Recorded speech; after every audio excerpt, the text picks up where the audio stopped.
Hello,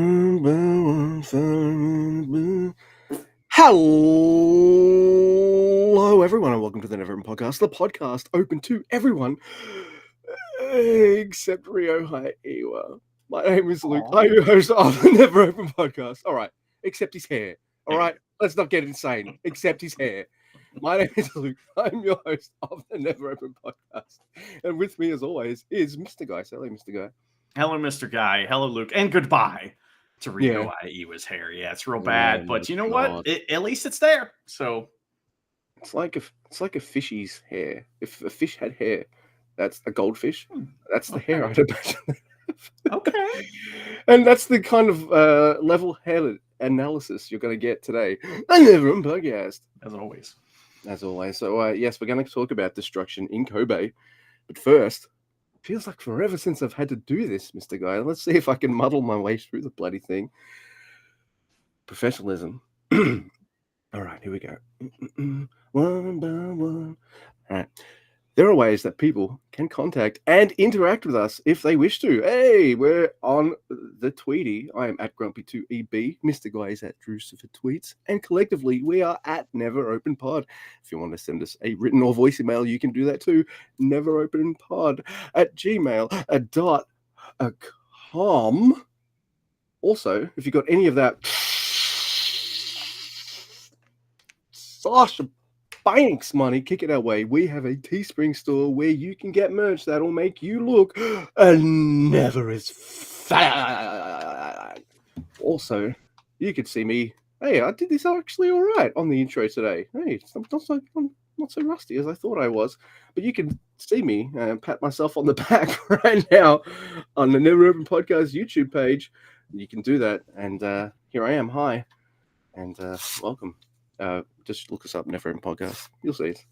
Yeah, we're on there, and we say the words into the microphones and the cameras, and that's what you can do. Now, today, Luke, on the NeverOpen Podcast, we are going to talk about, destruction in Kobe 2024. Yeah, and this actually takes place in a venue called Kobe World Hall, and as usual, I perused the internet and found the most delectable reviews of Kobe World Hall. And I found one that I sent to you.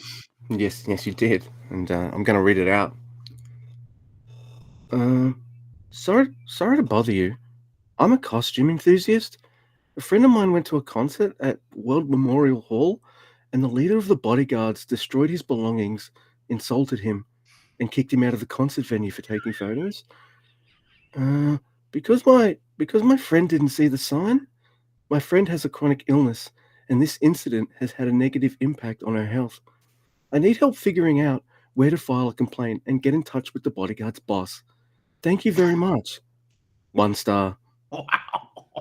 Yeah, they were polite until that 1 star. That's not very polite. No. So you think this person was taking photos, and there was nothing in between these two things, right? It's taking photos, bodyguard destroys property, insults them, throws them out. Nothing in between, right? It wasn't like, hey, could you stop taking photos? And they're like, fuck you.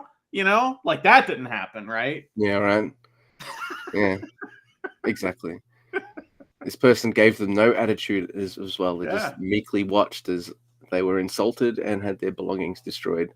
Well, and I'm sure the bodyguard, by the way, gave no notice, by the way, and just immediately started destroying property, because that's usually the first to go to. That's right. Like for bodyguards, anyway. I saw the movie with Whitney Houston, and I will always love you, Luke. But right. Thank you. I also have a review from Kobe World Hall that I got from the internet, and it reads as follows. The view from the seats in the stands is very good, but the aisles are so narrow, perhaps due to the lack of room in the design, that it's strange to have a fall accident. It was the worst because the old man in the back seat tried to cross his legs and kicked me in the head. 1 star. Speaking of fall accidents, Yoshihashi's wrestling on this show. That's what they knew. That's just the show they're talking about. But everybody's getting assaulted in these reviews, man. Like, damn, bro. Man. Dangerous place. A lot of narrow fall accidents as well. Well, I mean, this is so narrow that some old man kicked him in the head. Dude, it He doesn't did. count if the narrow floor accident is like Great Khan just sent some motherfucker bowling. Like, it doesn't count. No. You know what I think really happened was that this But the- guy, this old yeah. man, he leaned over and he saw this guy leave this shitty review and he kicked him in the head for it. That's what right. happened. He's I like, think "Fuck you." so. I love Yeah. Kobe World Hall. And what that guy was doing when he didn't just kick him in the head. He was actually the bodyguard of the person next to him. Yeah. So then he also took his phone, destroyed it, and insulted him for the rest of the show. Yeah. Because that's what bodyguards do straight away. Hey, the guy he was bodyguarding gave him a bonus. It was entertaining as hell. You think it was like a pump kick or super kick or, something like that? Or, Yakuza kick, Yeah. maybe? Yeah. Like that. Rewind kick. Anyway, Luke, we both watched the show live mostly. I did not watch the last two matches live because I was gonna die if I stayed up that long. But Luke, we had Walker Texas Stewart and Chris Charlton on English commentary. I, however, listened to Japanese commentary, so I'm sure you will fill me in on anything that's important that was said on English commentary. Yeah, I will. And I like it for the most part, but there's stuff that they say, and when they say it, I'm like, oh, come on, man. So that does happen.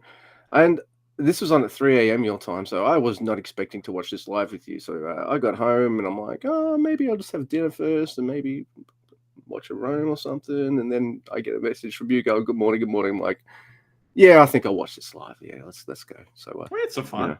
Yeah. We made some fun jokes. I'm sure it'll come up. Every time you're up for one of these early shows, I know there's going to be a point where you're like, you know what? I give up. Because, you're fucking tired, right? And I totally understand that. Dude, Marty asked me, and I said yes. I said yes. That's right. Yes. You lasted longer than I thought, so there is that. So, all right, I'll get us started. I don't think we've ever scored this much before talking about a show before. I thought this show was okay with some bright spots and some good stuff going on. There's also some there's even a nugget or two. I'll let you of the stank variety. Yeah, there we go. It's those ones. Yes. So we got Ryusuke Taguchi, Shooter Umino, and Dragon Dia. Wow, and Taguchi and Dia have the skateboards. I don't see Shooter with skateboard. He's too cool for that, I guess. I wonder if that means something. Yeah, it means he doesn't know how to skateboard for shit, and he didn't want to look like a dork. Whereas Taguchi, I don't think he cares whether he can skateboard or not. He knows he's a dork, and everyone knows he's a dork, and that's why we love him. So, they're wrestling against Yuji Nagata, Tiger Mask, and Homna. And I think the purpose of this match is what you told me about 5 seconds before Chris and Walker Texas Stewart told me that, hey, look, I guess we're getting the team of Taguchi and Dragon Dia at Junior Tag League. Cool. All right. Can't wait for that Junior Tag League. Tag leagues are my favorite kinds of leagues. Yeah, they're the best leagues. Yeah. Taking fucking light notes for those shows, and you're like, notes? Question mark? What? So yeah, this is fine. It's the setup of the tag that tag team. There's a Death Rider on Honma, even though there's a perfectly good Tiger Mask right there. Like, how does Tiger Mask have more stroke than? I guess because he was like the second greatest junior after Liger, and now that Liger's gone, he's effectively like he's still the second greatest junior, isn't he? Yeah. Junior dad. Yeah, I guess on the dad hierarchy, Honma is lower. Man, Tiger Mask. I mean, he's the janitor at Three Dad's gym. He's not running. He doesn't. They don't let him in the till. Tiger Mask is the guy that like walks over his mop floor and he's just like, you missed a spot. That's right. He kicks him in the gut. Fucking asshole. All right. So, did we hear the finish of that match? It was Death Rider on Honma. Okay, so I did learn something about this venue too, by the way. That's not a joke. Apparently, the only other pro wrestling federation, I guess, that runs here is Dragon Gate.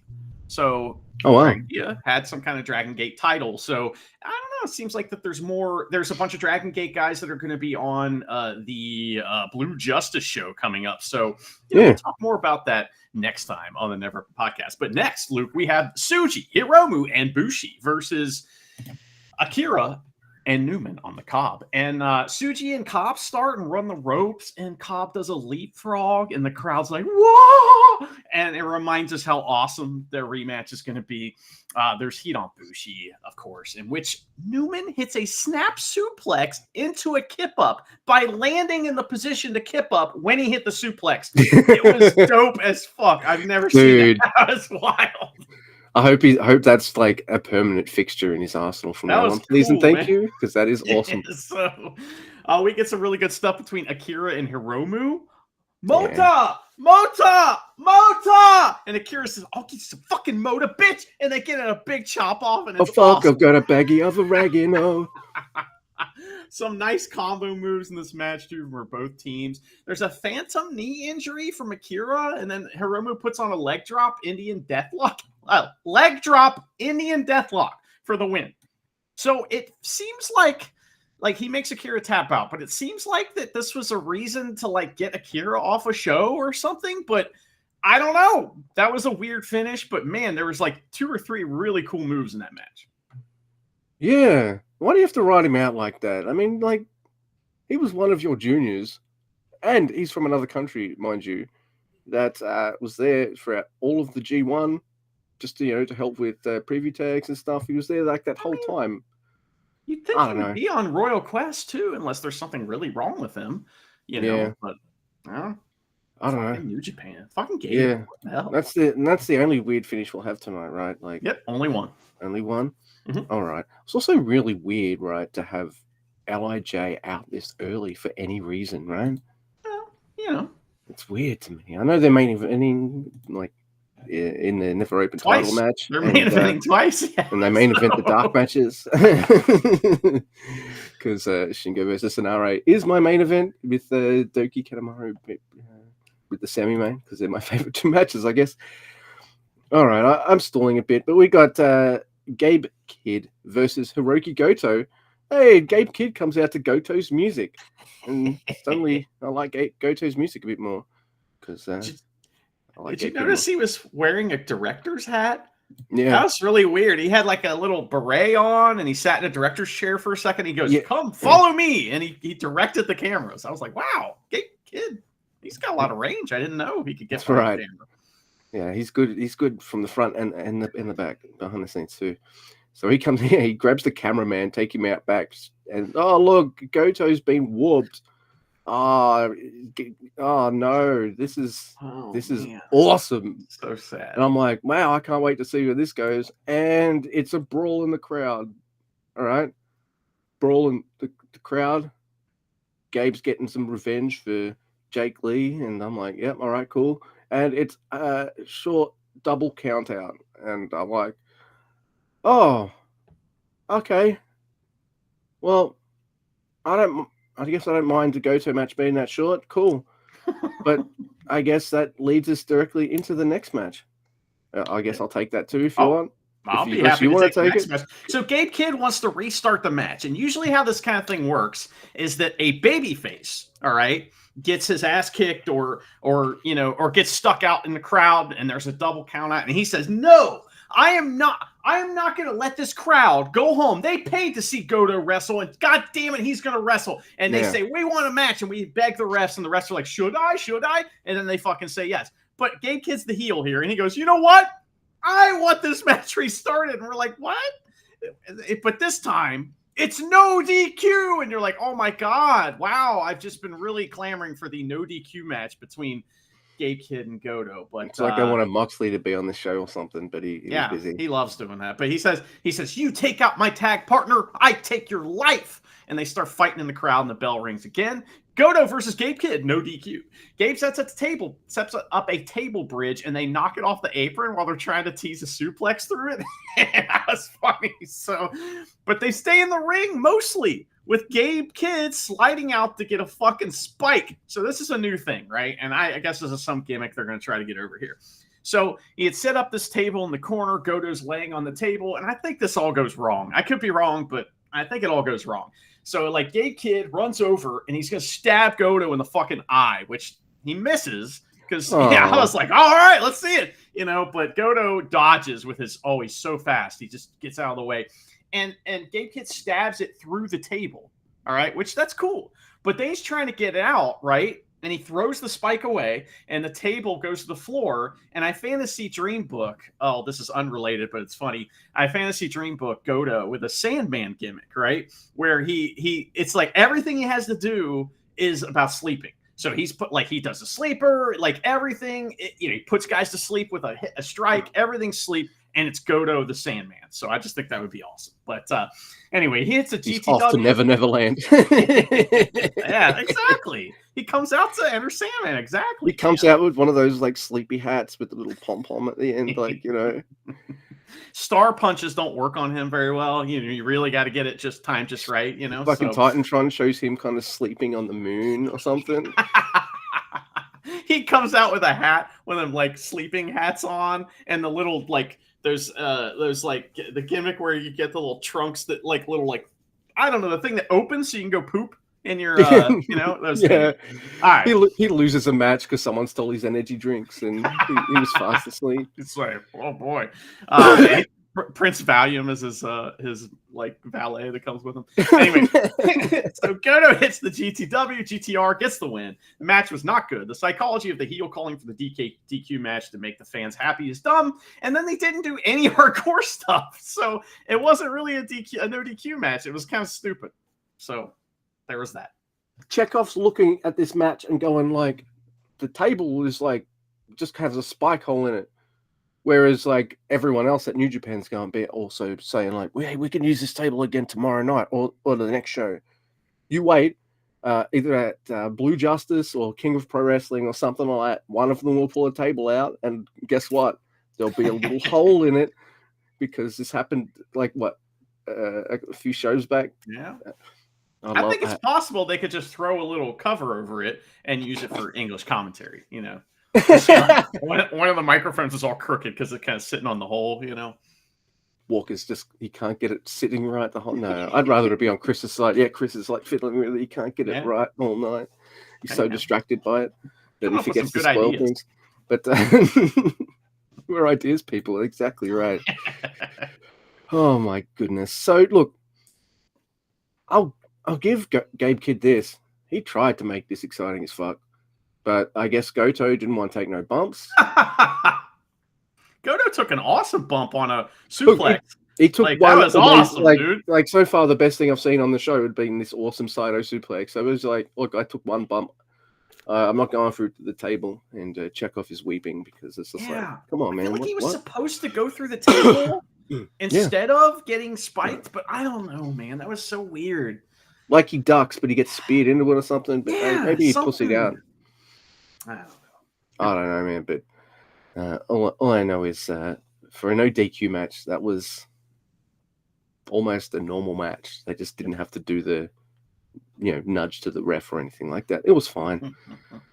Yeah, look, Goto's not the never feud I want for Gabe Kidd. It's not the feud I want for him. What else we got on the show, Luke? Also, Goto winning is bullshit, and it's stank nuggets. All right. All right, so next we've got Taka Michinoku. It's Taka Taichi. It's Taka Michinoku and Taichi with Sonata. Oh, and Sonata because he's in the match. Then they're wrestling against Kosei Fujita, Zack Sabre Jr. And I mean, like, you told me pretty much like a week or so ago that it was probably going to be this gentleman, and it was. Hey, it's Ryohei Iwa. And straight away, I'm like, yeah, it's Ryohei Iwa. And then he comes out, and I'm like, fuck this guy. I mean, I'm hardly one to talk. I mean, here's an example of how luscious my hair is, everyone. So, I'm hardly one to talk about these things, but Raihe Iwa has the worst hair I've ever seen. He has heel hair. It's as if he went, "Hey, Blake Christian, I need heel hair," and he recommends. And Blake Christian's just like, go for the first option that Tenzan recommends. That's the one. Fucking nailed it. Because unfortunately for Raihe Iwa, who is this handsome lad, I see him with this hair and I instantly hate him and I want him to lose. So, whoops, he has the hair of an AFL football player, but with weird grey silver tips at the back, and I don't like it. And I went from yay to boo. Like, I'm sorry. Well, and this was a surprise, right? Because they had announced that X was going to be the person, and they even had like an X-like theme. That's right. That was kind of cool. So. They got X music. Doom, doom, doom, doom, doom, doom, doom, doom. That's how it sounded like in my head. All right, so there is that. Look, but there are things I liked in this match, like the actual match itself. It's fun because you get lots of Zack Sabre Jr. and Sonata, and it's music, it's magic, it's magical music, and England's lucky to have this match. Like, this is one of the top tier marquee matchups, I think, and this is one of Zack Sabre Jr.'s best opponents. So pairing them up for that, I don't know where they're wrestling, in London or England, Copper Box or something, wherever the fuck, Royal Quest. Mm-hmm. Man, I'd be stoked. I'd be absolutely fucking excited. That'd be enough to make me want to buy a ticket. Actually, New Japan coming to my area would be enough for me to buy a ticket. They did, and you're like, nah, I'm good. Dude, it was Tamashi with Yoshihashi. I've seen him already. Like, and Goto again. Come on, man. Oh, dude, the first time Goto was there, I went and met Shingo and Kyle Fletcher and Bad Luck Fale and Nare and Robbie Eagles, and then I went in and settled in with a beer to watch the show. So there you go. But you know what I mean. It's like a major. They're not going to give you a super mega marquee matchup like that. Oh, but I did get Shingo versus Robbie Eagles, and that was just like heaven on earth for me. So I'll shut the hell up and I'll move on. So who won that match? Yeah, Raihe Iwa wins with a discus lariat on Taka Michinoku. It's like a two-stage lariat on some of these giant. But there's another little story going on here because Raihe Iwa, yes, he's joining the Mighty Don't Kneel. Cool. You get to see some of his offense. I like it. The only thing I don't like about him is his hair. That's fine. That's just my shallowness. And but the story is, when he was a young lion with Kosei Fujita. So, is there gonna be any tension here? No, they shake hands and they're buddy. Hey, sort of. You can have them wrestle and split off in a few years' time, and then they start the rivalry there or something like. But I think one's a heavy, one's a junior anyway. So yeah, and they weren't really together. I mean, they're not in the same class, Fujita's he's in a class with Oscar Lube and Broken Arm Young Lion. So, I mean, which I thought it would have been awesome if Oscar Lube was X. He would be great for TMDK one day. Dude. But I found, so I hate the crowd on this night. I hate them. Yeah. And, I don't care how fucking narrow it is. I don't care how many bodyguards are running around beating people up and insulting them. But they fucking suck, this crowd. But they have a point during this match because when Raihe Iwa gets the win, they're like, oh, that's it? That's how the crowd reacts. And I'm kind of like, yeah, I feel the same way. This match was really short, and Raihe Iwa didn't really get featured in the match. So you know what the thing is? Where did he go for an excursion? No. Yeah. Well, that's why his matches. That's why the match finish feels like it just. Oh, I guess the match is over. Well, that's my stereotype in my head of watching a Noah show. he got to sit on the apron with his boys, and that was cool, so we got to see that. Oh, and I always cover this fucking match every goddamn time it happens. It's the Stink Belt Championship No, I'll do match. it. I'll do it. You want me to do it? You want to talk about it? No, but I'll do it. I'll take this bullet for you. You Right. can get the fucking awesome next match. And look, I'll also take the Yoshi Finley bullet for you. You get the main event. We'll see. All right, man. So, God, Stink Belt. Come on, man. Dude, I think they're getting a fucking third challenge or something. Definitely. No, I think it's at King of Pro Wrestling or something.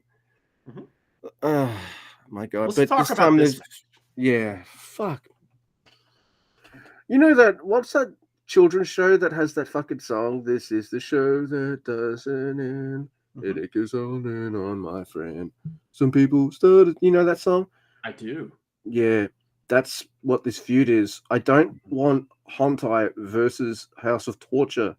That's not what I was wanting.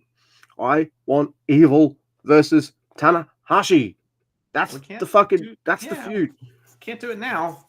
I know. And I'm like, Tanner, people are going to be happy to see you no matter what. Just look, I know your outfit's got the belt window. Get a new fucking jacket, dude. It's fine. Without the belt window, that way, yeah, app window. Just, I don't know. What is he? All right, let's talk about this. It's Sho, fucking Yujiro Takahashi, and Evil, who I love, and versus Bolton Oleg, Toriano, and Hiroshi Tanahashi. Look, I like the Abe spot here. I will say that. And Sho, I like it was a nasty one. I think Abe's been practicing his bumps, and he just went sprawl. Wow.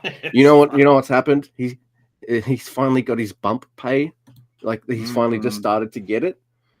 And by the way, they didn't backdate it, so no. He's counted all of them, hoping they'd backdate. Like I've got like 150 fucking Abe spots that I've done now. So do I get back pay for all those? Nah, man. It starts tonight. So it's not very much. That. No, but you could bet your ass if he was getting paid for it, he's going to take an extra bump with the extra stank on it. But Sho talks on the mic. He complains about being booked in such a shitty ass building and having to wrestle in such a stank town because in my thing is House of Torture, they're not very popular, so the bodyguards didn't like them. No. And Sho and House of Torture, I don't think they appreciated how narrow. They didn't really like the narrowness of the building either. Not one bit. No. So, you know who else didn't appreciate that? Walker Texas Stewart. How did he even get there? How did he even get in there? That's what I want to know. So yeah. Poor guy. Oh my goodness. So yeah, it's probably the narrowness. Look, Tanahashi does a fucking gnarly looking senton on Yujiro though. It's out. Like Yujiro must have said something backstage, and Tanahashi was just like, "All right." He's got a whiff of him. That's annoyed that he hadn't cleaned his jorts or something, scraped his jorts, I should say. They can't be cleaned anymore. You know those things you need for fucking windows when there's frosted over and stuff. Yeah. It's like that scene in Rome when Mark Antony's getting the oil scraped off. That's him. right. Have you seen that one yet? So also, that's how they. What are those things you need when you're carving out like things out of wood and shit, a lathe or something? A lathe is a wood tool, Yeah. Yujiro's a tool as well. Hey. Hey-oh. So, look, Tanahashi landed hard, and I'm not sure I'm going to look like fucking crunched Yujiro. I laughed, and in that way of like, oh, fuck. Because I've seen that move 100 times, and sometimes it looks like this. And those are my favorite ones, I have to admit. All right, so this feud has been building up to things because what does Dick Togo always do? Look, just assume there he's around, even if he's not one of the guys in the match. Even if I don't mention it beforehand, it's Dick Togo. He's there. Been building up to something because he's been getting dick-to-dick contact on everyone. Yano, I'm not sure about Oleg. I can't remember, but Yano He's a few times. definitely done it to Tanahashi. all three of them several times. So yes. There you go. So he's got all three, and so like we're at Destruction. We're here. It's the big show. All right, it's time. All right, the ref's down. All right, we can do it. Let's go. Let's go. Oh my God, here it is. We're doing it. Tanner to wait. Oh, sorry. Tanner to Yujiro contact. It only works with Dick Togo. All that build up, and you did it wrong. Well, they're not. And then right when I'm getting really annoyed with them, push up, bro.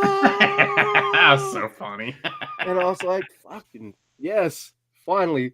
I was really happy for Ren there because it immediately cheered me up for two reasons. One, because he did that, and he's okay, really annoyed. And two, oh my God, Ren Narita's here. He's fine. Yes, that's what you want. You don't. I think New Japan is it just me, or have they been taking advantage of like some of the gaps between some of these big shows and being like, "Oi, it's not a big. This injury is not that big a deal, and we don't have too many shows on. Let's put you on the shelf for a month and bring it back. It's fine." They're like, "Shit, we don't have to pay him if he doesn't work." Yeah, that's right. Evil, if you don't get, I reckon Evil's going to get wind the fact that Abe's getting like extra bump money. Oh, and then he's going to start bumping Milano instead. I was going to say he wants a piece of that. He's like, I'm doing some of the work here, He beats him up. He's like, I won't bump you anymore, and you won't get that pay. Oh my God, that's what I want. I want to see this in an Abe spot.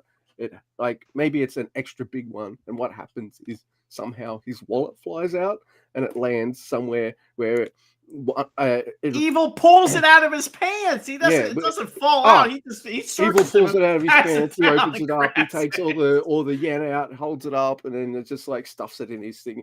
And then Getty's comeuppance. You have like Yano give him a low blow, and then Tanahashi reaches in and grabs the money and just gives it to. Holy shit!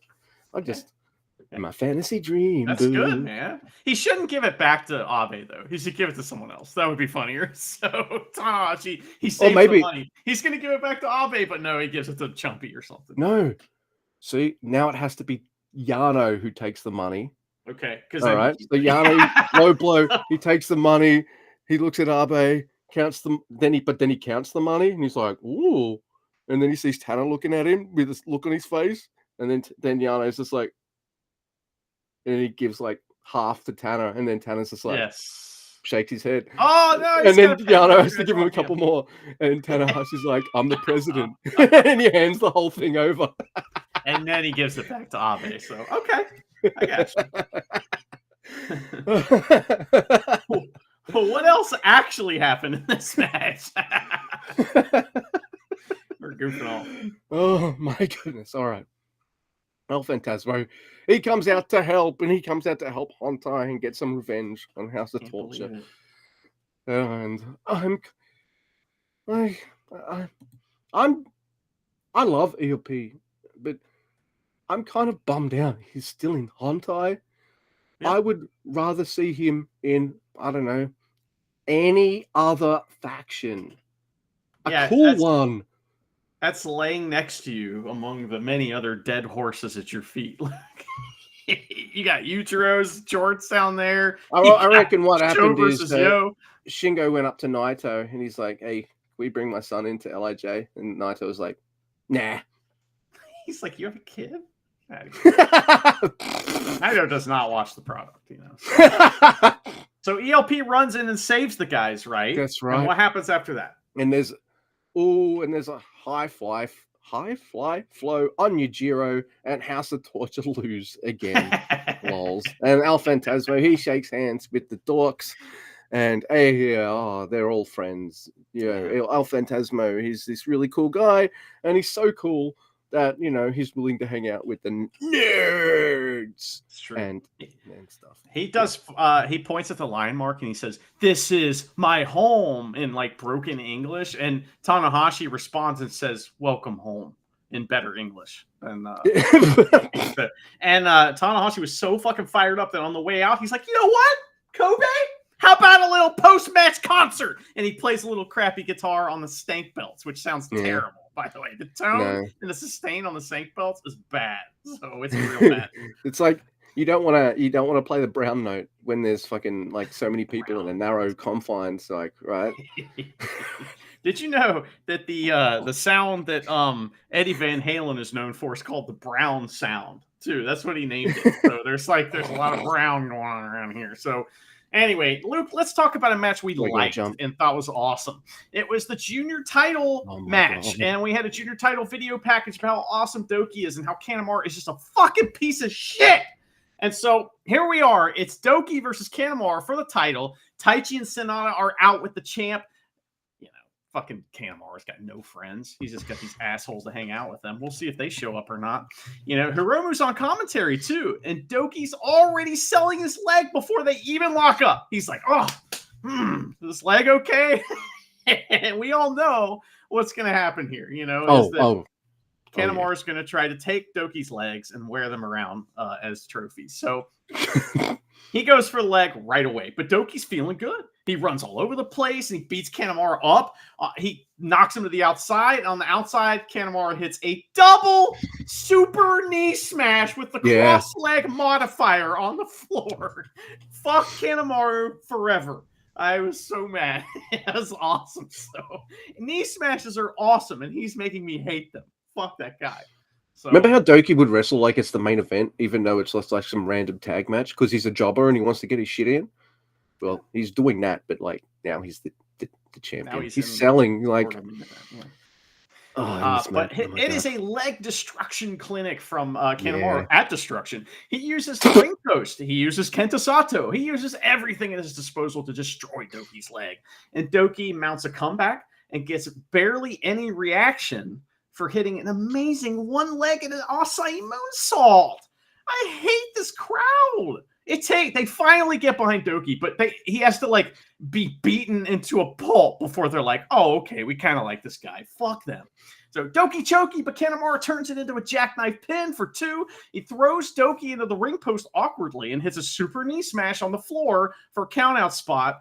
Doki's in at 19, and Kanemaru immediately hits another super knee smash and slaps on the figure 4 for a rope break. I'm not nervous. Deep Impact is countered into a counter, into another counter, and that's countered into a counter, which is a bridging Northern Lights suplex from Doki for 2. Doki gets a weak Doki Choki, but Kanemaru gets the ropes right away here because he's got that, the Doki Choki requires both legs, right? So, we finally get the first Doki chant of the match, and we get some counters, and Doki locks in the Doki Choki again. He uses it as a pin at one point too, turning it over, which is cool. And the bell rings, and Doki wins. Oh, it's fucking show.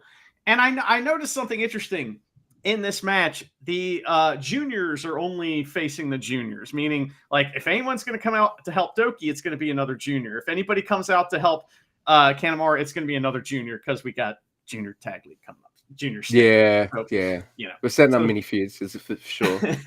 So Kanemaru slides out of the ring during all this, right? And he gets a Suntory surprise and a moonsault for a near fall on Doki. That was scary.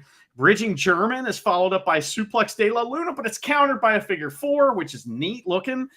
Rope break for Doki, and Kanemaru gets a Deep Impact, but Doki kicks the fuck out of that because that's a junk move. So it's awesome, but it's junk. But Kanemaru tries to use the ref as distraction, but Doki isn't falling for that shit. He's not fucking stupid. He even gets a big dive on Show for good measure after like foiling the whole distraction thing. That's fucking sweet. Daybreak for 2. Suplex de la Luna. Doki gets the win. Second defense. Hundreds to go. Hundreds. Dude, like Kanemaru's got the same memo as some of the others backstage. Make this guy look like the champion or something. I don't know, man. They've strapped a rocket to Doki. I never expected it. I didn't expect him to choose Doki, and I certainly didn't expect him to strap a rocket to his ass. And here we are. Well, I mean, the good thing that we got going on right now here too is that he's winning. You're not mad. Yeah. You know what I mean? So like Doki, it's like usually when somebody gets like the rocket strapped to him, it's like, I don't like him anymore. But Doki fits right in here, and like he's doing really well, and he's still the underdog, even though he's the champion. So. And the story, like Chris and Walker were great with commentary, except for one moment in this, and I'll mention it. But they're great because they're saying, like, look, if Kanemaru wins this, he's got the Grand Slam kind of, he's finally got it. He's never been junior champion before, and I'm like, that's crazy. This is believable that he'd win now because it's fucking Doki. Because we still have that underdog vibe about him. And I think this what they're trying to do now is get rid of some of that underdog stank and be like, hey, overdog. Legit. He's an overdog now. What's no, but there's a few guys in wrestling where I see them win all the time and I don't mind it. Zack Sabre Jr. is one of those, and I've never seen him have any form of losing streak at all. He's always been book strong. True. So he wins a lot. So I guess he's just one of my faves. So the one moment I mean is on commentary, they say something like Chris says if Kanemaru wins, Show's out to help because Kanemaru says if he wins, Show's next in line for the belt. And I'm like, dude, shut up. That's not happening. Why are you saying that? That's that's before Doki hits like that hard-earned suplex dealer Luna, like not long before that or something like that. So yeah. Well, Show does challenge after the match, Just Five Guys chase him off after he attacks Doki, and Doki accepts, but because he's a man of honor, and Show's beaten him twice already. So that's right. Yeah. So he pretty much says, "You turn this into a stank belt, and but since you beat me twice, I'll take care of the business." That smells wonderful. Which, by the way, that match will be tremendous, and I'm looking forward to that big time. Me too. This is Doki slaying all the dragons. See, the thing about Doki slaying all the dragons is like everyone beat him. Everyone's beating him. So he's got to beat Shingo too, right? I mean, just saying, he's a dragon, by the way, me and you realized something as this next match was coming on that startled me because I had forgotten about one of the matches completely, and that was Marty was not out to ref this next match, and me and you were like, "Is that mean main event Marty, or does that mean Marty's in trouble?" And I was surprised, but he was not here for this next match. It was just at this point took away from the match. A couple flat tires in the bus, and Marty was supervising the repairs. So, AKA doing them himself while Tenzan smoked a cigarette and watched. Yeah, but that's how Tenzan helps. Oh yeah, the supervisor role, and he tells you stories about that one time. Yeah, and he takes like partial credit as well. Mm-hmm. Oh my goodness! All right, so I don't know why I'm stalling. This match is tremendous. It is. It's the fucking Never Open title match. What does that stand for? New blood, evolution, valiantly eternal and radical. It is the champion Hanare versus the challenger Shingo, and I think Hanare here is he's like, look, I know I've wrestled you, beat you for this belt, but kind of want to make it definitive. So that's like, to show that, hey, I'm the new generation. I'm here. Let's go. So I like that story. So this whole match is kind of like, well, who wins? I do really. Either the new guy I want them to build up will continue, or my favorite wrestler holds my favorite title. So it's I don't see a problem here. So there's a strong battle straight away. They're going to strike. They're going to rope bounce. This is great shit. And there's an early berserker, and then Chris makes me laugh because he says something like this. He goes, "His offense is like a truck, berserker." Oh, ticking clock. Yeah. Berserker. Would you like some making fuck? Berserker. Yeah, I went straight there, dude. Oh my god, there's an amazing superplex by Shingo in this match, made doubly awesome by just like Hanare's landing on it, and just fucking Hanare kind of, I don't know, it looks like the suplex kind of folded him in half and made him bounce or some shit. Like, how does it look like they're floating and going fast at the same time? Right? I was like, what? Like, that was so weird. Because usually guys, they float and it makes it look cool. But this is like floating and somehow they're like coming down harder and faster. This is weird, man. Yeah. It's magical. What will fall from an airplane faster? A feather or Shingo superplexing Hanare? I think the feather would land first. Like Shingo holding a feather. or a feather holding Shingo? Oh. and then we see a rock bottom by Hanare onto Shingo.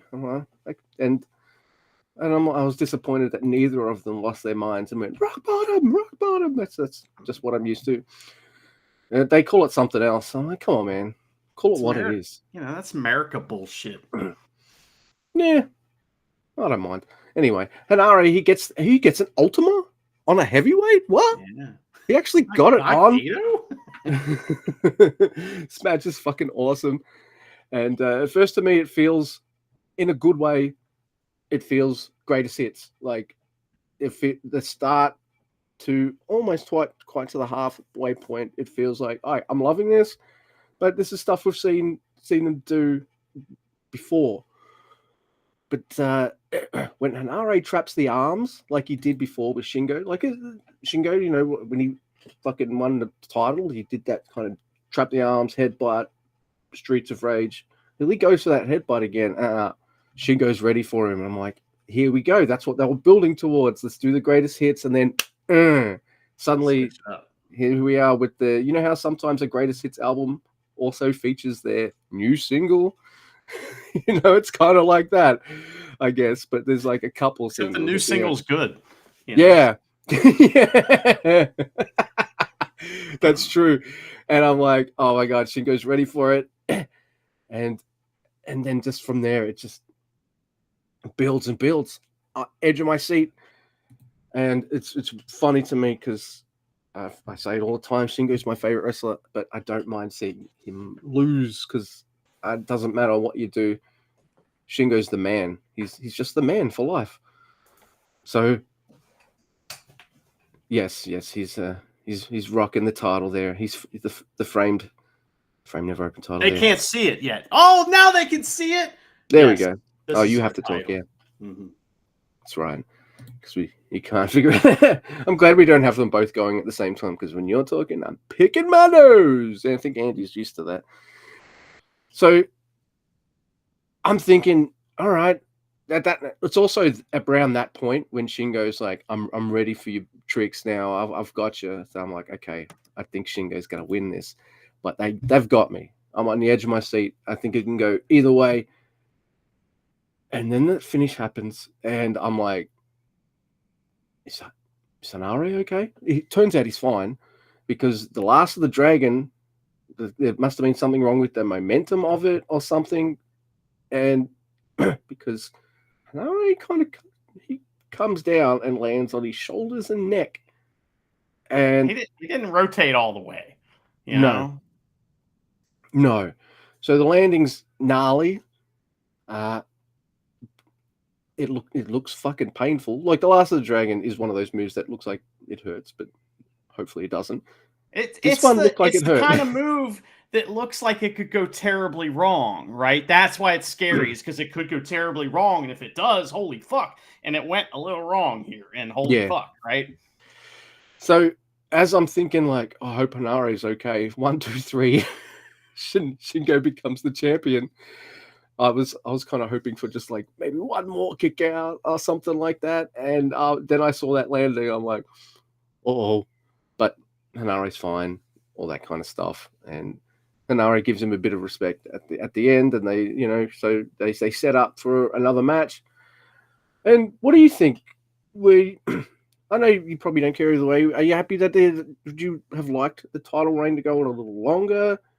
Are you happy for Shingo to have it back? What do you reckon? Well, first of all, let's go ahead and give that match the Never's Fuck seal of approval. Seal of approval, dude. The special at the end, it got pretty fucking never, and the unintentional ending kind of made it like, oh my god, that extra little gnarly, yeah. It's just like an exclamation point. You're right.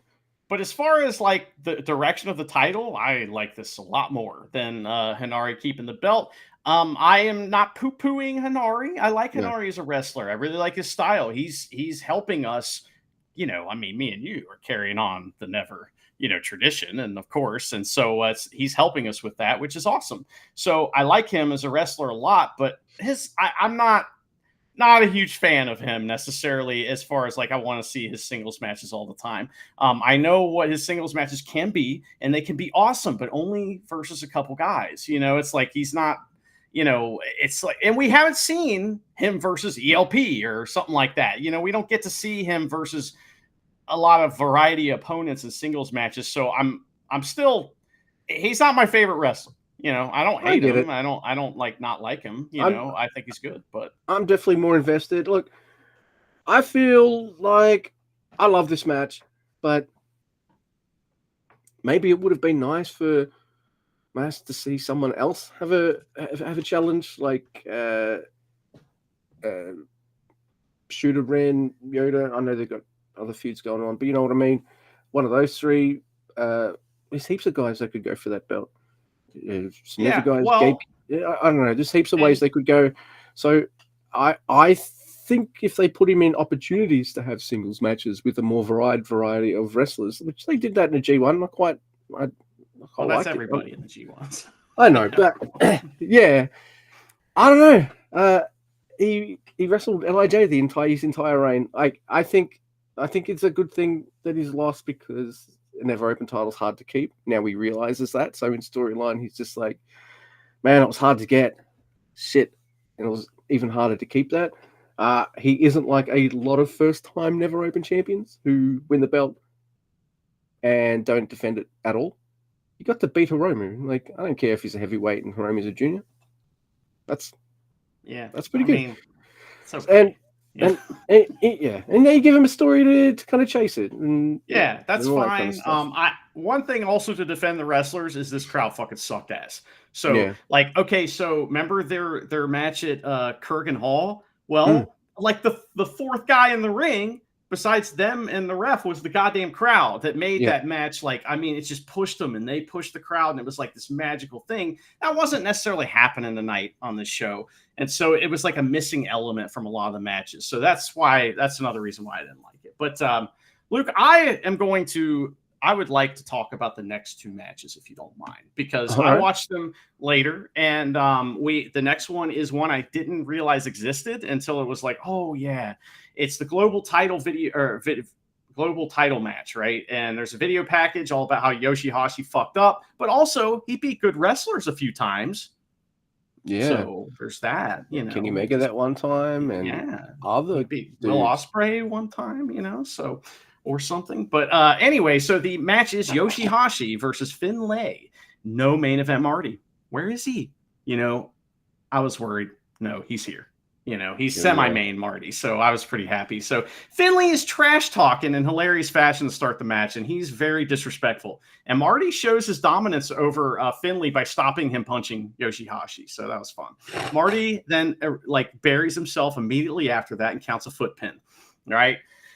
Finlay dominates Yoshihashi for a while, slowly and methodically beating his ass and taunting him along the way. There's a cactus clothesline that takes him out to the outside. Finlay shows Yoshihashi the part of the ring that caused him, concussion, and tears off the ring skirt to show him even closer.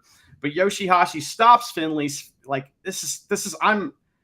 this is all awkward as fuck at times, by the way, and I'll point it out, but this match is awkward and I don't think it's very good.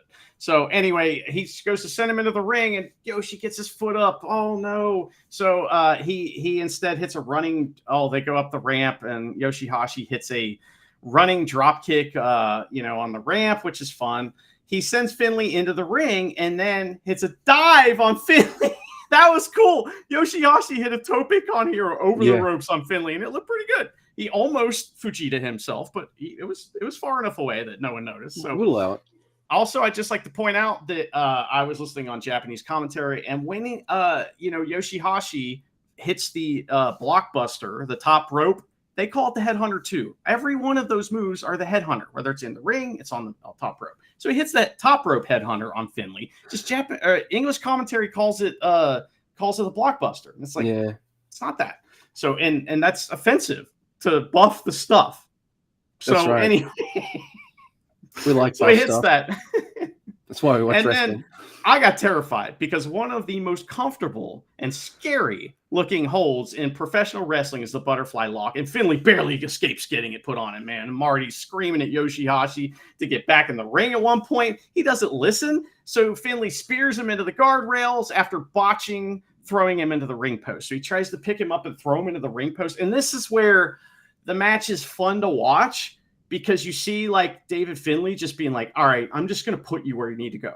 You know what I mean? And it's, it's a little violent. So he tries to pick him up and throw him to the ring post. It doesn't work. And it's just like all awkward. So he throws him, spears him into the guardrail. They're supposed to go through the little gate, but Yoshi's not in the right place, right? So he opens the gate, takes him out there, and then picks him up for a power bomb. Yoshi don't want to go up, so he has to muscle him up and then run over and throw him at the ring post. And it's like there's a little frustration going on there, and I get it. So what did you think of that whole mess there? Look, you're absolutely right, but I do like that at least Yoshi had the brains to not sell that he didn't touch the fucking ring post. Yeah. Because if he, at least he didn't do that, but you're right. The move failed. The move failed. You can't sell a move that didn't happen, so. You can't be psychological, Mr. Finley, with a wrestler that can't do psychology. He can't even get in the fucking right. I think maybe there was too many spots in this match. Maybe I don't know. They should have just stayed in the ring, man. This should have been before the Never title match, right? Look, and then give absolutely. these guys some more time and let them go to the outside and shit, Look, but, there's things I like this match overall, and there's things I do appreciate and like in it. But you're also absolutely right that there's some awkwardness and timing shit, and Finley just had to kind of lace his boots up. Like, this is him right now, which hands on his temple pretty much going like, oh my God. And it shows his value as a wrestler. He can do this and drag Yoshihashi kicking and screaming. So I did misspeak. Yoshihashi did reverse that throw into the ring post that would look like it was going to be pretty angry. But then he hits a really weird move I've never seen before that looks like an atomic drop powerbomb. I think it was a botch, but it looked cool. It was like one of those like, oh, all right, something cool happened there. Like that time the young lion did a drop kick and landed in a pinning position. Yeah, exactly. So there's some decent reversals, and Finley continues to hit like huge power moves on Yoshi, throwing him around and shit. And they get into a big move back and forth, and it's not bad. Okay, so they're in the ring doing stuff Yoshi's comfortable with, and Yoshi counters a power bomb with a Rana. This is all awkward as fuck too. And it sends Finley into the turnbuckle. Then Yoshi goes up for a crucifix bomb, and it's all awkward and weird. And Finley is fucked though, because then Yoshi slaps on the most comfortable looking hold of all time, the butterfly lock.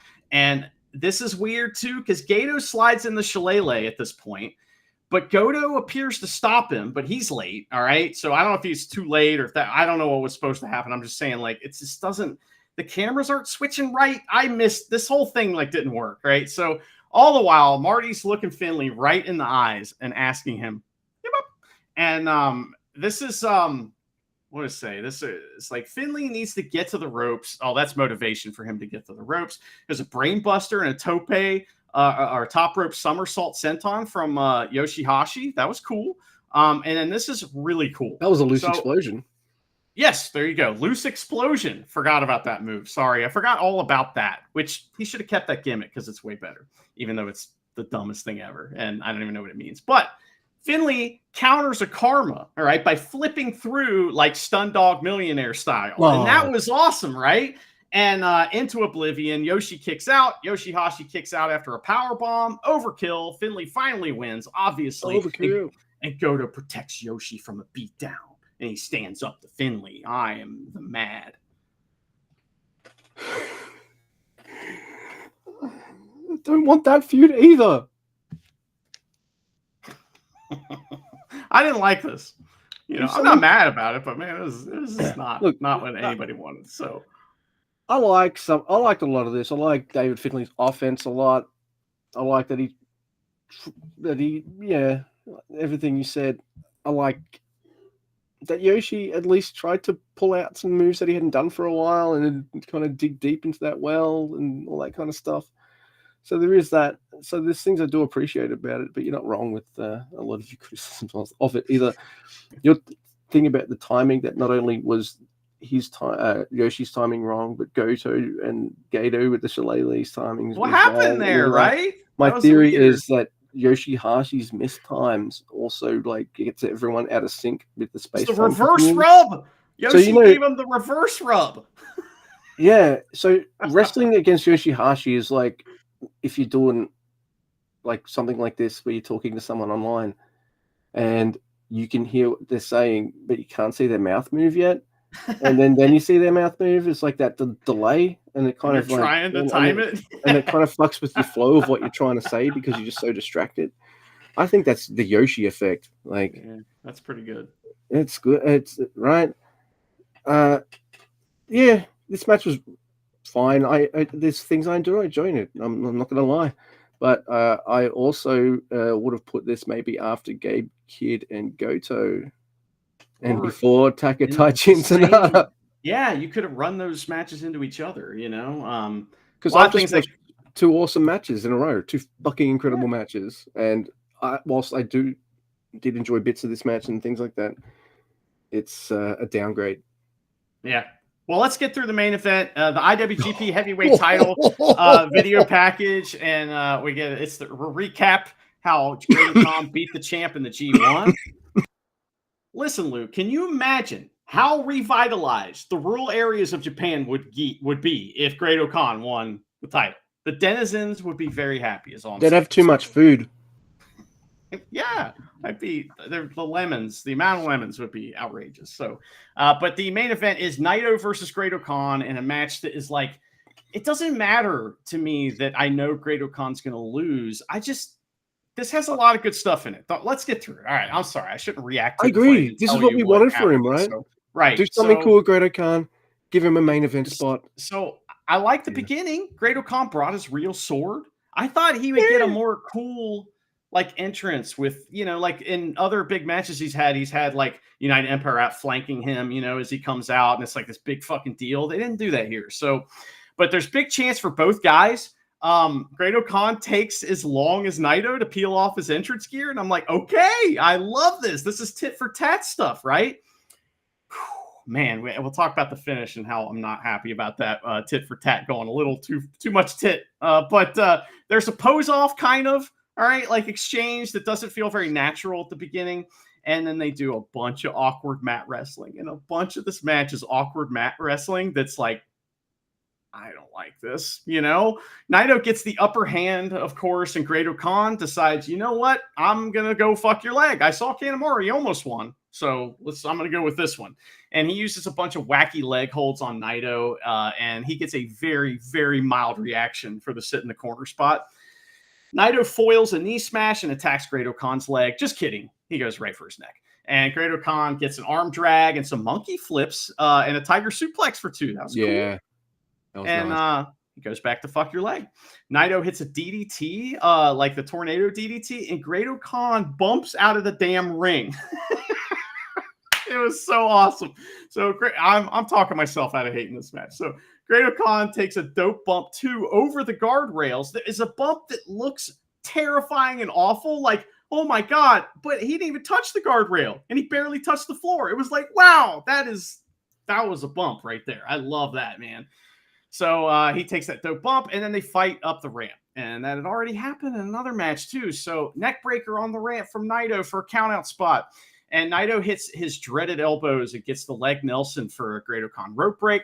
Esperanza, time to retire that match, you know, or that move. It's kind of, it kind of does. It looks like it hurts him, right? You know, it looks like it hurts Naito. So anyway, he tries a Destino. There's some weird reversals here, but Great-O-Khan goes right back to fuck your leg offense for a long, very long Naito rope break.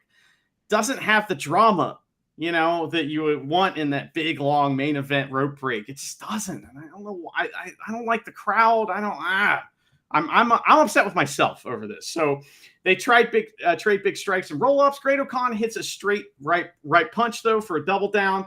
Great-O-Khan goes to the top rope. What are you doing up there? And he claws Naito and tries to, like, top rope dominator him. And I was like, okay. I mean, Naito has to beat him about the face, though, in order to get the Super Rana, which is what we were really setting up for. So Destino's countered by Sheep Killer, and that's weird, but Naito tries again and gets Destino. Great-O-Khan counters a second attempt with a flatliner. Naito counters the Dominator with another Destino in a very, very cool reversal spot. That was cool. Yeah. Great-O-Khan kicks out, and it's like, oh, he's fucked, but that was awesome. Naito does, this is my problem. Naito's been serious the whole match, taking Great-O-Khan seriously, right? And selling, but not a lot, selling enough.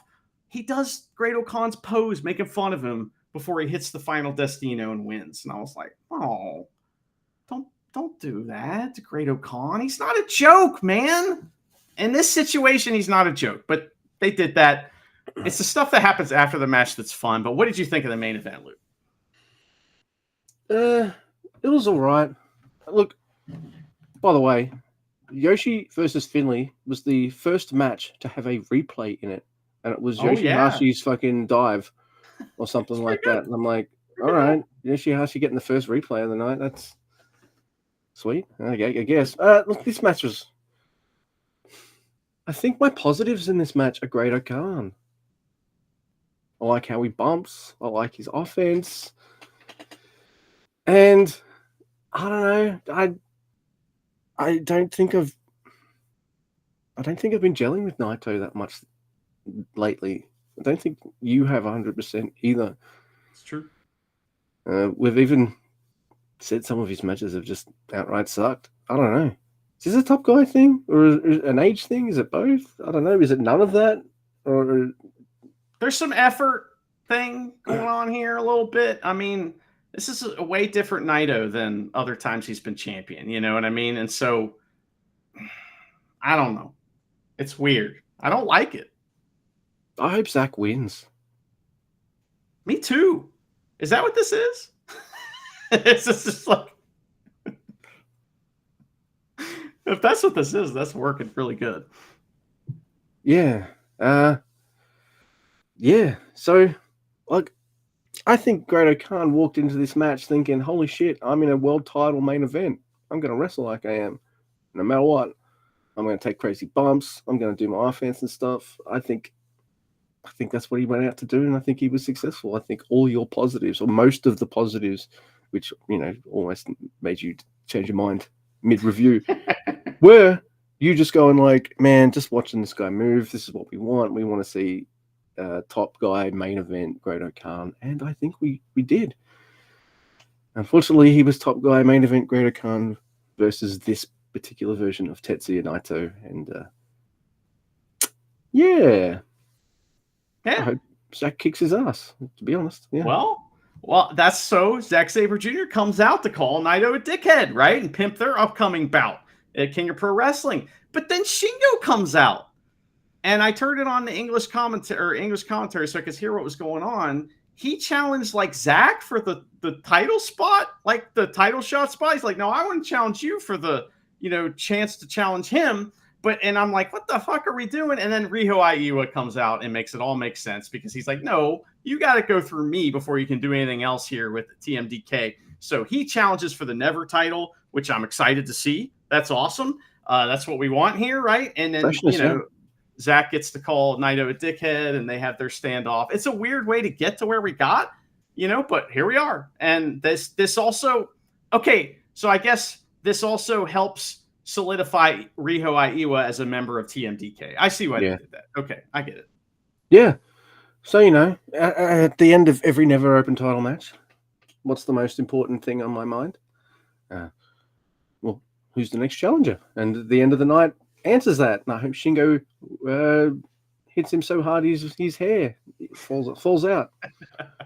And, maybe it'll grow back, maybe not, but don't get that haircut anymore. There's going to be some hair, trash talk on the way to that match. I say that even though like my favorite wrestler in the world has like some form of like red mullet thing going on, but I don't care. I'm biased for Shingo. He can have whatever the fuck hair he wants. I don't care. Yeah. Well, that was Destruction 2024 in Kobe. We had mixed review on that one. It's been a while since we've had a lot of negative stuff to say, but we had a lot of fun talking about it. But Luke, we like to end our shows with a glimpse into the lives of the wrestlers. We do. And thanks to dear listener Jay, Jay sends us Wrestler Diaries. And so we've got by the way, shout out backlog. Jay. Today I am debuting the pedal platform background. So right. Jay will get that joke.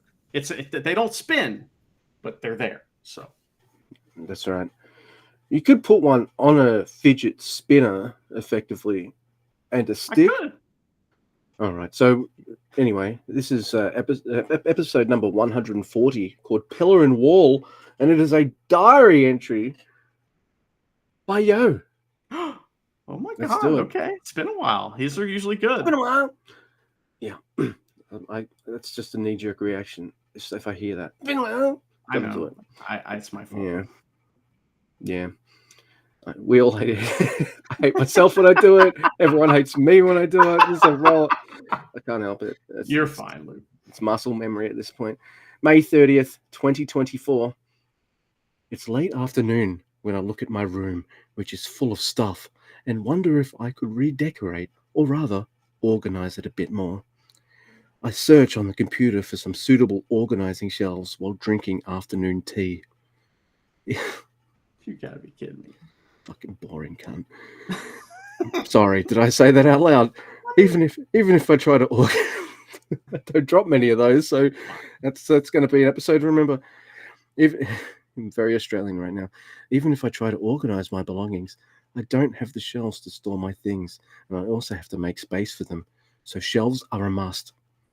I'm not a minimalist or a declutter. Clutterer. I'll add that. So whenever I look at the items I've collected over the years, it makes me feel happy, and I love spending time surrounded by the things that I like. Ideas are often born in this space. This is great.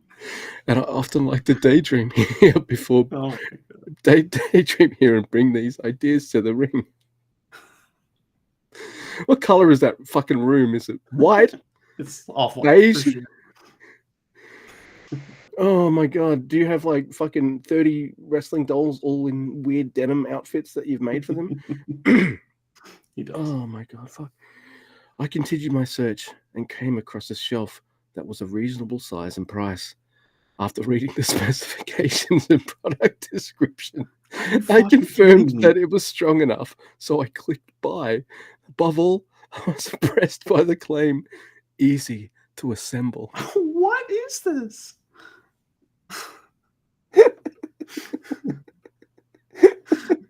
I feel like we're being trolled. Like, this is like it's the most on the nose. This is something like we would joke about him doing. You know what I mean? We would joke about his next diary being about how he put some furniture together and what happened with that. So, wow. Shocking. At least he edited out all these piss breaks and didn't tell us what record he was playing while he did all this. Well, not yet. Naturally, I had to decide where I wanted to install it. And I wanted to say he hadn't done that yet. And I wanted to, how do you know if there's no room? You've got to measure. Yeah, you can measure first, dumbass. Damn. Frustrating.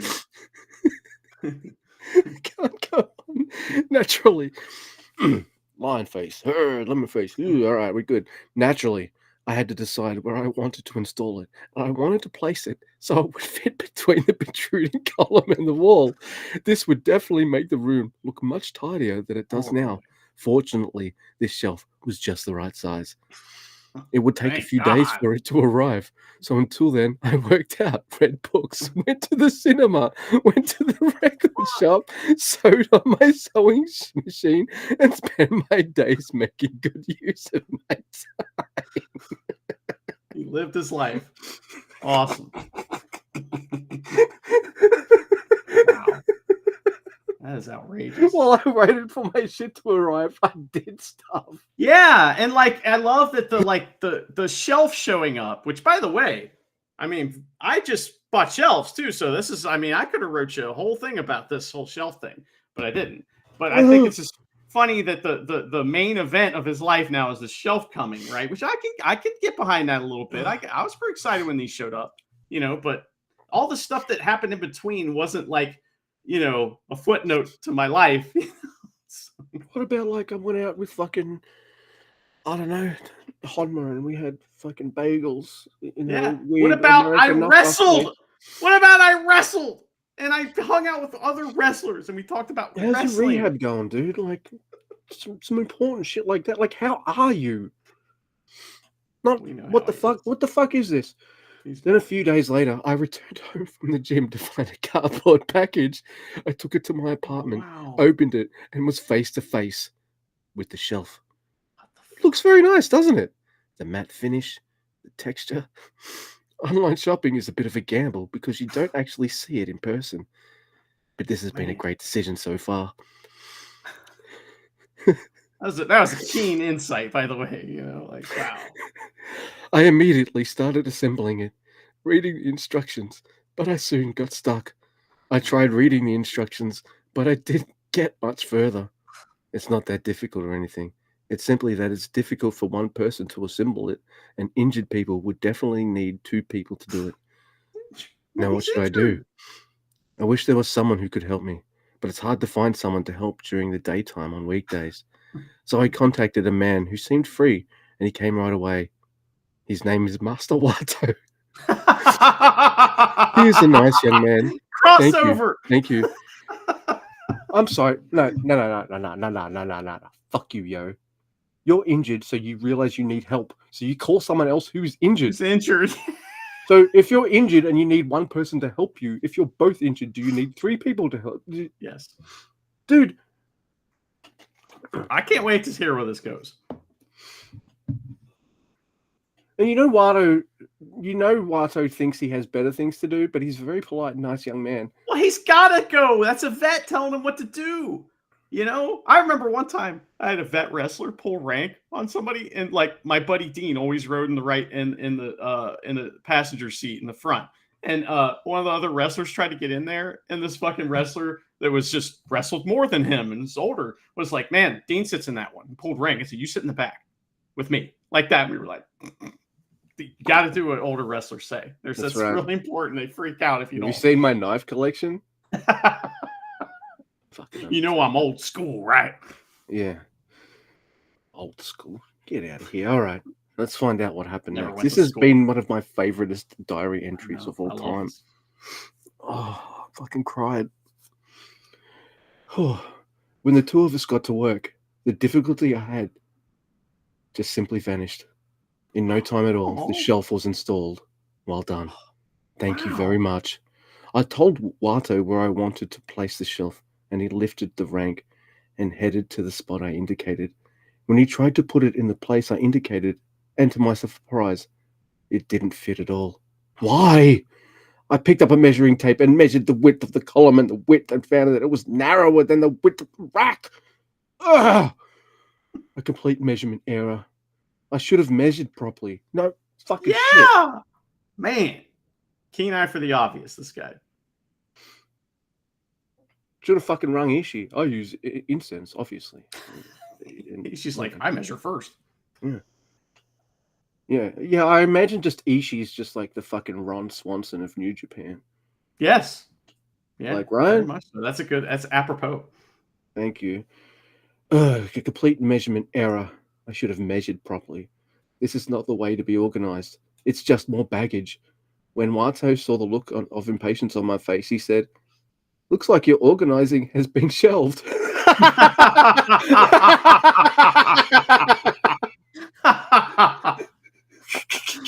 Wow. I'm glad to have such a nice young man as a friend. Oh my God. Wato with the fucking singer.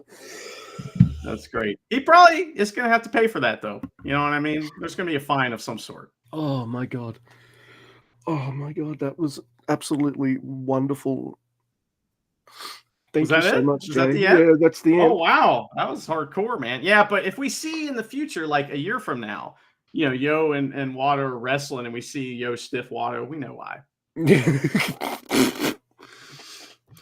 Oh, oh That's my great. god. That's a fun episode. Yeah, I had a good time as well. And just like the diaries are usually pretty entertaining. We'll make them entertaining if we have to. But this one just needed You no have to help at try, yeah. all. Like, Um, oh man, I'm surprised I was able wow. to get through it. I can't believe Master Water showed up for the crossover. You know, that's big in Diary World too, man. We didn't know about that. That was a surprise. No man, fuck. Because Wato's diaries always make it seem like I'm bugging this person. Hey, here I am, Yeah. yay! Or some of the others mentioned like, oh, and then Wato showed up. And Yo Ugh. likes Watto. That's like one redeeming quality that Yo has. Yeah, yeah. But don't put him in as a tag team though, because Oh, Wato's too good for that shit. He's got Despy to be buddies with, right? that's right. Oh man, I did have a really good time, even though the show was a bit. There was some great stuff. You know, the Fun to two make title fun of matches I wrestling. wanted to be awesome were. Yeah. So Shingo's the champ, you know. Doki's the champ. Life's good. that's right, man. Two of my favorite wrestlers are champion at the same time. Yeah, so all is forgiven, and New Japan apologist. I am totally biased as fuck. And unless Mr. Guy add something here, ending thing, trust Gato in, we do.